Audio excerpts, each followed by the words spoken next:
नमस्कार,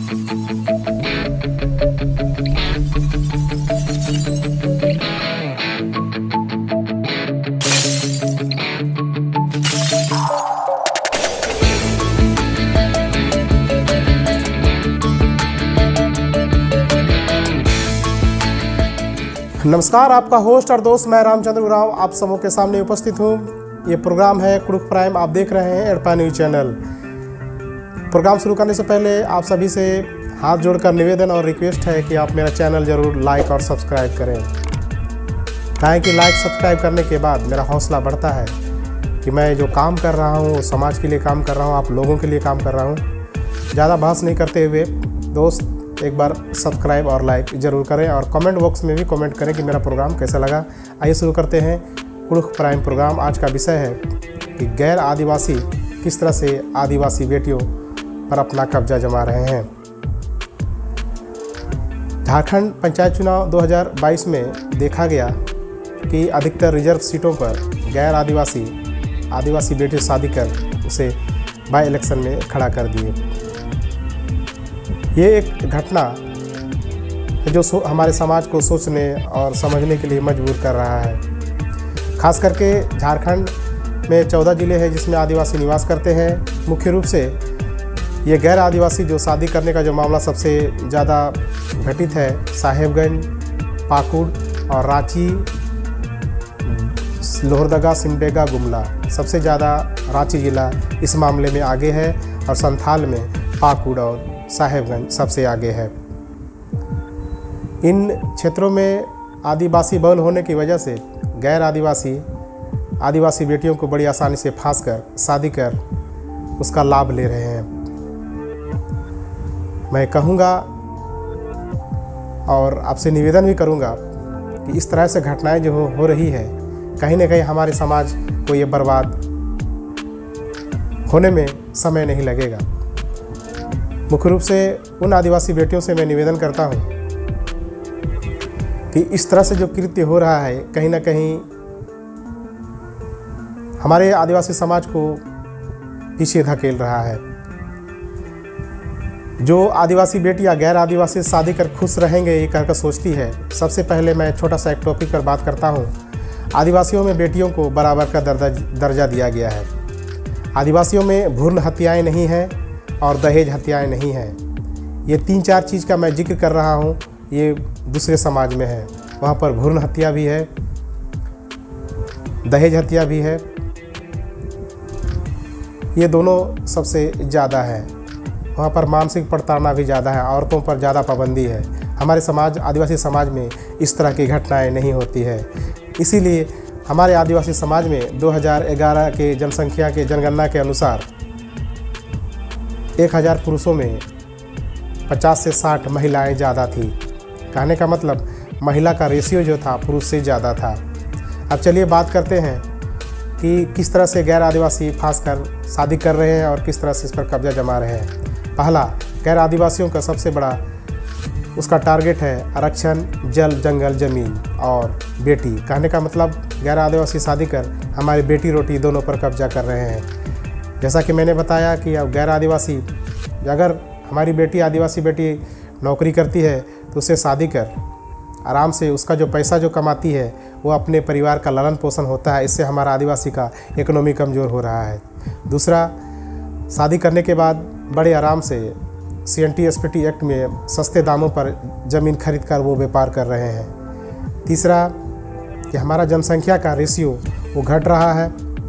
आरक्षित सीटों पर मुखिया पद पर चुनाव खड़ा कर जीत कर हमारे जो चुनाव संबंधी है उस पर भी कब्जा जमा रहे हैं। ये सबसे बड़ा दुख की बात है। ये सोचने समझने के बाद कहीं ना कहीं हम भी इस पर दोषी हैं। हम सोचते हैं कि गैर आदिवासी के पास चली गई तो हमारा उससे कोई सरोकार नहीं है। ये सबसे बड़ा आपको पीछे धकेलने का काम किया जा रहा है।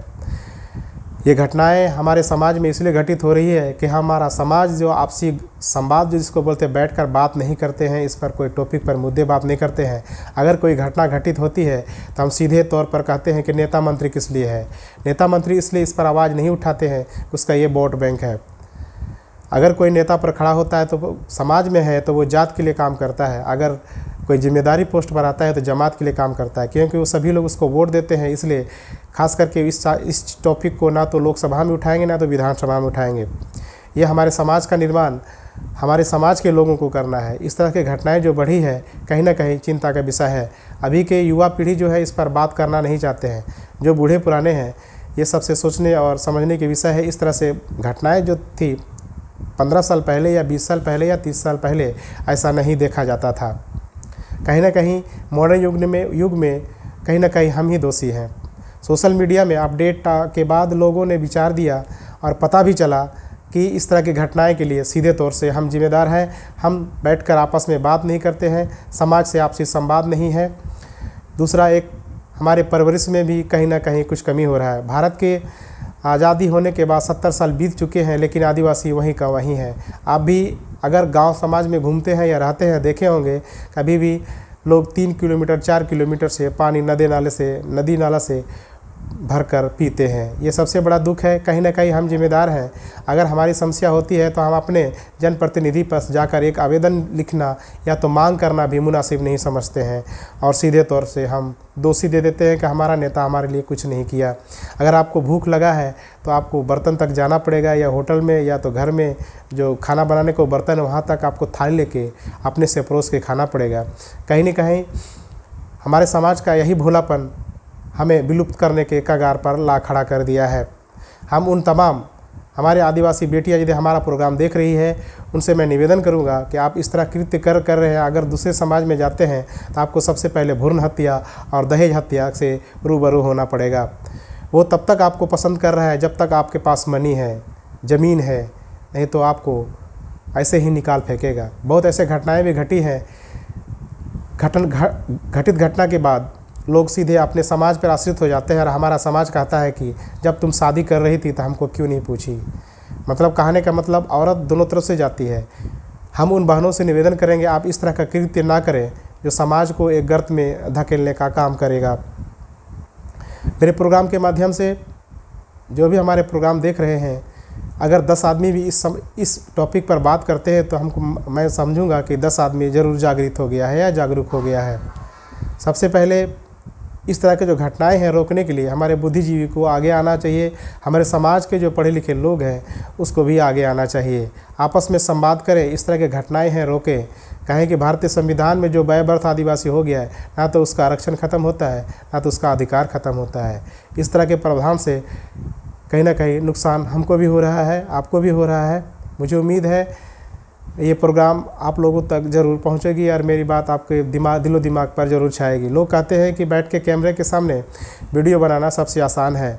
मैं तो चाहता हूं कि आप भी इस तरह से video 5 on camera on mic आप बैठकर बातें करें, ताकि लोग जागृत होगा। कहें कि हमारा आदिवासी समाज बहुत कम ही शिक्षित है। शिक्षित रहने की वजह से इस तरह से हमारा समाज कोई भी चीज़ को डट कर मुकाबला नहीं कर रहा है।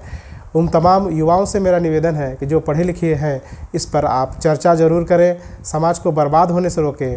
जिस तरह से मैं YouTube के माध्यम से आपको संदेश देना चाहता हूं, मुझे लगता है कि कहीं ना कहीं आप मेरी बात पर ज़रूर गौर करेंगे। आज के लिए इतना ही। ये मेरा कुड़ुख प्राइम प्रोग्राम था। अगर आप मेरा चैनल लाइक और सब्सक्राइब नहीं किए थे तो लाइक और सब्सक्राइब ज़रूर करें। कहें कि 1-2 महीना के बाद मैं ये वीडियो में बना रहा हूँ, इसके लिए मैं माफ़ी चाहता हूँ। बीच में पंचायत चुनाव की वजह से मैं व्यस्त हो गया था। अब मैं वीडियो रोज़ बना के डालूँगा। लास्ट में यही कहूँगा, आप मेरा चैनल लाइक और सब्सक्राइब नहीं किए हैं तो ज़रूर लाइक और सब्सक्राइब कर दें। अपने दोस्त और होस्ट रामचंद्र उरांव को विदा दें। जय जोहार, जय आदिवासी, जय झारखंड।